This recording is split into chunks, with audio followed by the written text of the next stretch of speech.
For the children of Israel and the children of Judah have only done evil before me from their youth.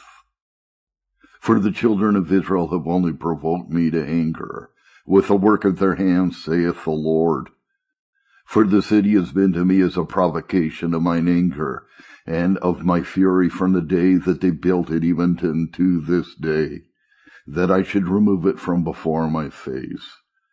Because of all the evil of the children of Israel and of the children of Judah, which they have done to provoke me to anger, they, their kings, their princes, their priests, and their prophets, and the men of Judah, and the inhabitants of Jerusalem.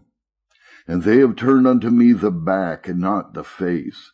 Though I taught them rising up early and teaching them, yet they have not hearkened to receive instruction. But they set their abominations in the house which is called by my name to defile it. And they built the high places of Baal, which are in the valley of the son of Hinnom, to cause their sons and their daughters to pass through the fire unto Molech, which I commanded them not, neither came it into my mind, that they should do this abomination to cause Judah to sin. And now therefore thus saith the Lord, the God of Israel, concerning this city, whereof you say it shall be delivered into the hand of the king of Babylon by the sword and by the famine and by the pestilence. Behold, I will gather them out of all countries, whither I have driven them in mine anger, and in my fury, and in great wrath. And I will bring them again unto this place, and I will cause them to dwell safely. We have here God's answer to Jeremiah's prayer, designed to quiet his mind and make him easy. And it is the full discovery of the purpose of God's wrath against the present generation, and the purpose of his grace concerning the future generations. Jeremiah knew not how to sing both of mercy and judgment, but God here teaches to sing unto him of both. When we know not how to reconcile one word of God with another, we may yet be sure that both are true. Both are pure. Both shall be made good, and not one iota or tittle of either shall fall to the ground. When Jeremiah was ordered to buy the field in Anathoth, he was willing to hope that God was about to revoke the sentence of his wrath, and to order the Chaldeans to raise the siege. No, says God, the execution of the sentence shall go on. Jerusalem shall be laid in ruins. Note: assurances of future mercy must not be interpreted as securities from present troubles. But lest Jeremiah should think that his being ordered to buy this field intimated that all the mercy of God had in store for his people after their return was only that they should have the possession of their own land again, he further informs him that that was but a type and figure of those spiritual blessings which should then be abundantly bestowed upon them, unspeakably more valuable than fields and vineyards. So that in this word of the Lord which came to Jeremiah, we have first as dreadful threatenings, and then as precious promises as perhaps any we have in the Old Testament. Life and death, good and evil, are here set before us. Let us consider and choose wisely. First, the ruin of Judah and Jerusalem is here pronounced. The decree has gone forth and shall not be recalled. God here asserts his own sovereignty and power. Verse 27, behold, I am Jehovah, a self-existent, self-sufficient being. I am that I am. I am the God of all flesh, that is, of all mankind, here called flesh, because weak and unable to contend with God. Psalm 56, verse 4. And because wicked and corrupt and unapt to comply with God. God is the creator of all and makes what use he pleases of all. He that is the God of Israel is the God of all flesh, and of the spirits of all flesh. And if Israel were cast off, could raise up a people to his name out of some other nation. If he be the God of all flesh, he may well ask, is anything too hard for me? What cannot he do, from whom all the powers of men are derived, on whom they depend, and by whom all their actions are directed and governed? Whatever he designs to do, whether in wrath or in mercy, nothing can hinder him nor defeat his designs. Number 2. He abides by that he had often said of the destruction of Jerusalem by the king of Babylon. Verse 28. I will give this city into his hand, now that he is grasping at it, and he shall take it and make a prey of it. Verse 29. The Chaldeans shall come and set fire to it, shall burn it, and all the houses in it, God's house not excepted, nor the king's neither. Number 3, he assigns a reason for these severe proceedings against the city that had been so much in his favor. It is sin. It is that and nothing else that ruins it. First, they were impudent and daring in sin. They offered incense to Baal, not in corners, as men ashamed or afraid of being discovered, but upon the tops of their houses, verse 29, in defiance of God's justice. Number 2, they designed an affront to God in it. They did it to provoke me to anger, verse 29. They have only provoked me to anger with the works of their hands, verse 30. They could not promise themselves any pleasure, profit, or honor out of it, but did it on purpose to offend God. And again, verse 32. All the evil which they have done was to provoke me to anger. They knew he was a jealous God in the matters of his worship, and there they resolved to try his jealousy and dare him to his face. Jerusalem has been to me a provocation of my anger and fury, verse 31. Their conduct in everything was provoking. Number 3. They began betimes and had continued all along provoking to God. They have done evil before me from their youth, ever since they were first formed into a people, verse 30. Witness their murmurings and rebellions in the wilderness. And as for Jerusalem, though it was the holy city, it has been a provocation to the holy God from the day that they built it even to this day, verse 31.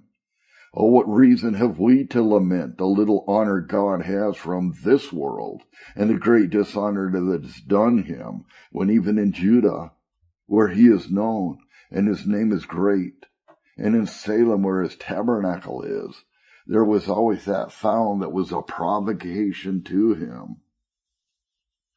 Number 4, orders and decrees of men contributed to the common guilt, and therefore were justly involved in the common ruin. Not only the children of Israel that had revolted from the temple, but the children of Judah too. They still adhered to it. Not only the common people, the men of Judah, and inhabitants of Jerusalem, but those that should have reproved and restrained sin in others were themselves ringleaders in it, their kings and princes, their priests and prophets. Number 5, God had again and again called them to repentance, but they turned a deaf ear to his calls, and rudely turned their back on him that called them, though he was their master, to whom they were bound in duty, and their benefactor, to whom they were bound in gratitude and interest, verse 33. I taught them better manners, with as much care as ever any tender parent taught a child, rising up early in teaching them, studying to adapt the teaching to their capacities, taking them betimes when they might have been most pliable, but all in vain. They turned not the face to me, would not so much as look upon me, nay, they turned a back upon me, an expression of the highest contempt. As he called them, like froward children, so they went from him, Hosea 11:2. They have not hearkened to receive instruction, They regarded not a word that was said to them, though it was designed for their own good. Number 6. There was in their idolatries an impious contempt of God, verse 34. They set their abominations, their idols, which they knew to be in the highest degree abominable to God, in a house which is called by my name, to defile it. They had their idols not only in their high places and groves, but even in God's temple. Number 7. They were guilty of the most unnatural cruelty to their own children, for they sacrificed them to Moloch, verse 45. Thus, because they liked not to retain God in their knowledge, but changed his glory into shame, they were justly given up to vile affections and stripped of natural ones, and their glory was turned into shame. And 8. What was the consequence of all this? First, they caused Judah to sin. The whole country was infected with the contagious idolatries and iniquities of Jerusalem. Next, they brought ruin upon themselves. It was as if they had done it on purpose, that God should remove them from before his face. Verse 31. They would throw themselves out of his favor.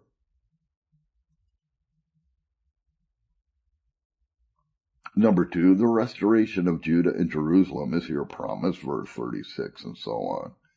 God will in judgment remember mercy, and there will a time come, a set time to favor Zion. Observe first the despair to which this people were now at length brought.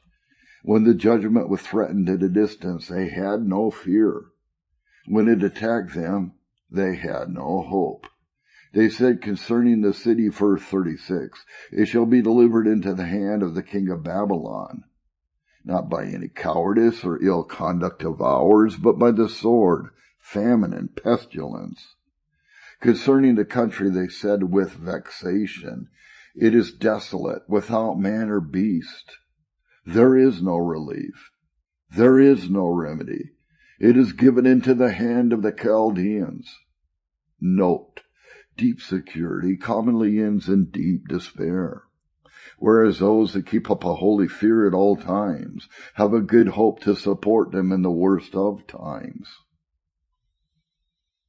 Number 2, the hope that God gives them of mercy, which he had in store for them hereafter. Though their carcasses must fall in captivity, yet their children after them shall again see this good land, and the goodness of God in it.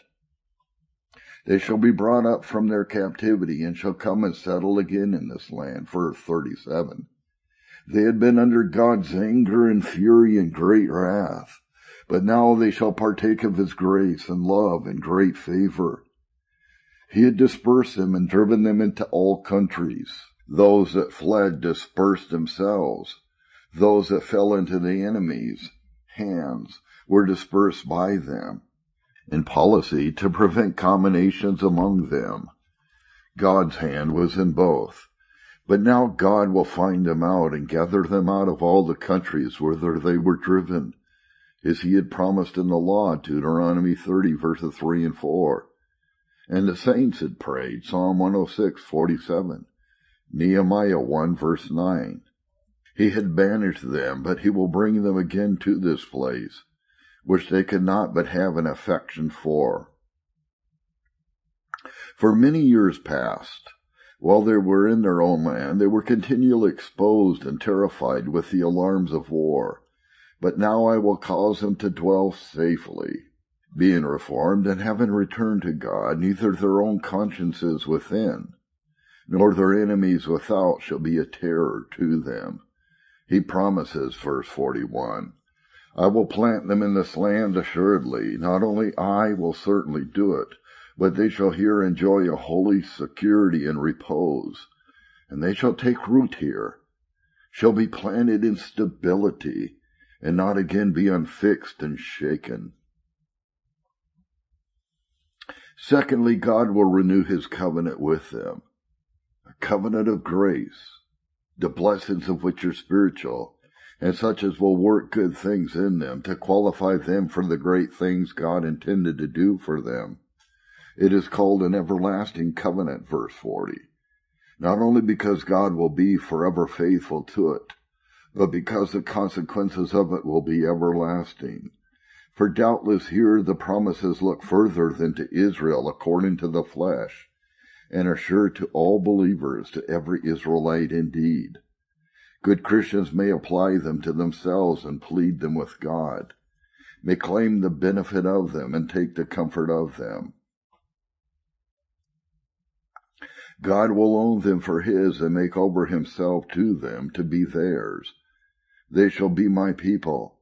He will make them his by working in them all the characters and dispositions of his people, and then he will protect and guide and govern them as his people, and to make them truly, completely, and eternally happy. I will be their God. They shall serve and worship God as theirs and cleave to him only, and he will approve himself theirs. All he is, all he has, shall be engaged and employed for their good. Secondly, God will give them a heart to fear him, verse 39. That which he requires of those whom he takes into covenant with him as his people is that they fear him, that they reverence his majesty, dread his wrath, stand in awe of his authority, pay homage to him, and give him the glory due to his name. Now what God requires of them he here promises to work in them, pursuant to his choice of them as his people. Note, as it is God's prerogative to fashion men's hearts, so it is his promise to his people to fashion theirs aright, and a heart to fear God is indeed a good heart and well fashioned. It is repeated, verse 40, I will put my fear in their hearts, that is, work in them gracious principles and dispositions that shall influence and govern their whole conversations. Teachers may put good things into our heads, but it is God only that can put them into our hearts, that can work in us both to will and to do. Number 3, he will give them one heart and one way, in order that they are walking in one way. He will give them one heart as the heart is, so will the way be, and both shall be one. That is, first they shall be, each of them, one with themselves. One heart is the same with a new heart, Ezekiel 11:19. The heart is in one when it is fully determined for God and entirely devoted to God.